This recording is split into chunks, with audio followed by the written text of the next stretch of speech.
Good evening, everyone. Happy Monday. This is Gigi, and welcome to this edition of Inside the Courtroom.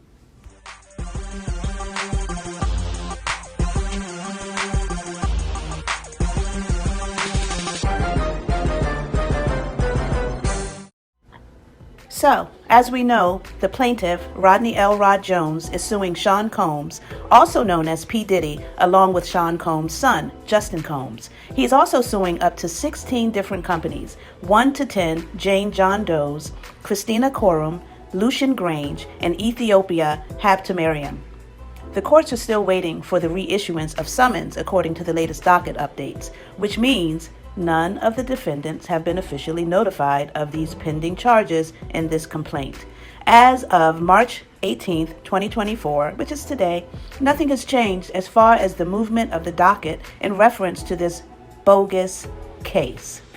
All the hype on gossip blogs can make one believe that Rodney Lil Rod Jones was really a victim of something other than himself and his own reckless intent. As we all know, motive really doesn't have to be proven in a case. Motive is why someone does something. Intent is more substantial in a court case. Rodney Lil Rod Jones never had a contract with Sean Combs. In the lawsuit, it states that they had an implied work-for-hire agreement. The magic word here is implied. Thus, they didn't really have a contract. In my opinion, Rodney Jones only has one chance of getting money from Diddy, and that would be about $21,000. Add in some pain and suffering, maybe loss of enjoyment of life or something, but that's about it. I think if Diddy wanted to do right by Jones, he would offer Jones exactly what Jones asked for, $50,000 for the music along with his royalties, copyrights, etc. If he wanted to be generous, that's Combs, that is, he might offer Jones $500,000 and call it a day. I don't see him settling for anything more than $1 million. Why? Well, Lil Rod sold himself cheap. Jones would also be smart to take it because he really has no case.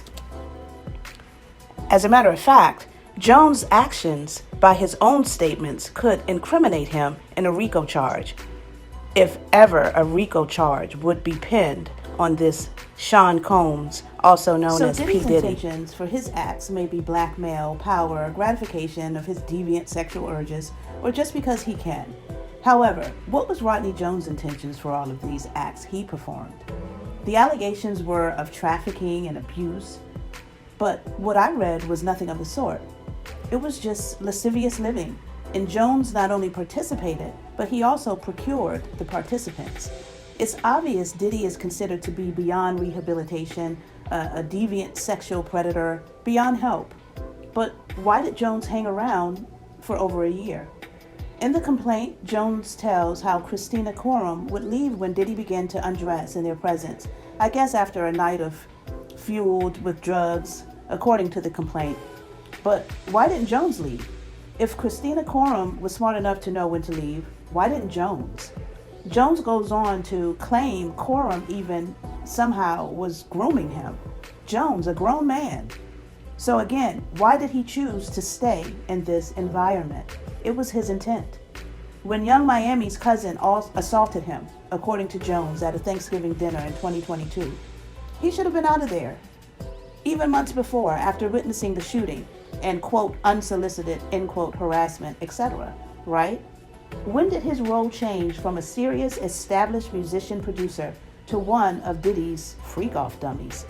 I would say Rodney Jones intentionally stayed in this environment because he felt he needed to in order to get what he wanted. He knew he didn't really have a contract with Diddy and was probably second-guessing going in with an implied agreement, basically requesting $50,000 and his royalties, copyright for his work, etc.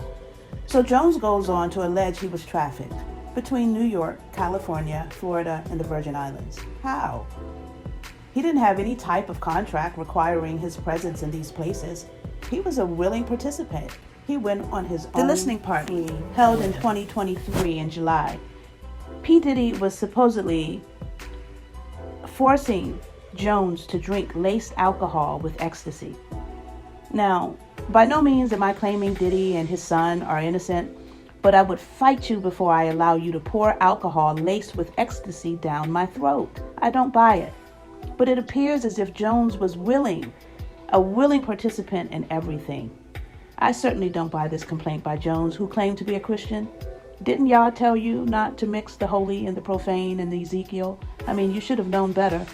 In my opinion, the intent behind why Jones continued to cooperate and engaged in drug use, abuse of minors, soliciting sex workers, homosexual activities, etc., was because Jones didn't have a contract and had to do what he needed to do to get what he thought was his. He could have walked away with nothing but his dignity and still would have been the better man. But no, he walked away as a scorned man. Now, we'll move to motive. His motive for the complaint is that he only received $29,000 for his work. Diddy failed to pay him the remainder of the $50,000, which P. Diddy didn't have to pay because, again, they had an implied agreement, so there was no real contract. Had Jones been given what he asked for from Diddy, none of this information would have been made public. None of it. So were his intentions good? Jones even claims Cuba Gooding Jr. also abused him. However, Goodings is not in the case as a defendant. Most men I know would have knocked Cuba Gooding Jr. out. And I'm sad to hear about Cuba Gooding Jr. because I really was a big fan. I was a big fan of him, of his. But why wasn't he named as a defendant if he was abused by him? His picture is certainly in the complaint. What about Jose Cruz, Diddy's IT director? Why wasn't he named? They say he's the gatekeeper to all of the recordings and probably should be subpoenaed and named as well, yet he's not a defendant. So the motive for this civil case is non-payment for the work Jones did, but the intent of Jones is the reason for his own defilement. He defiled his own self. Suing for $30 million after you've cooperated and participated in all of this and stayed around for more than a year, in my opinion, is bogus. I believe this case is bogus, and I don't see it going far. Other than, of course, the RICO. So that's that. Next episode, we will look at the RICO charge. The RICO charge, in my opinion, is what should have been put into play a long time ago. This case would be bigger than John Gotti's RICO if it ever gets to that place. I would say this RICO would probably even have more bodies than John Gotti. There was something also alarming about how Jones would talk about the underage girls and sex workers. I believe these sex workers were actually the underage girls. And so where did they come from? Who were they working for? Where is the government and the RICO charge and all of this? When will it come into play? What's the holdup on the RICO? That's my question now. So until we meet again, in the words of Brian Eno, honor thy error as a hidden intention. This is Gigi for Inside the Courtroom. Have a good evening. Peace.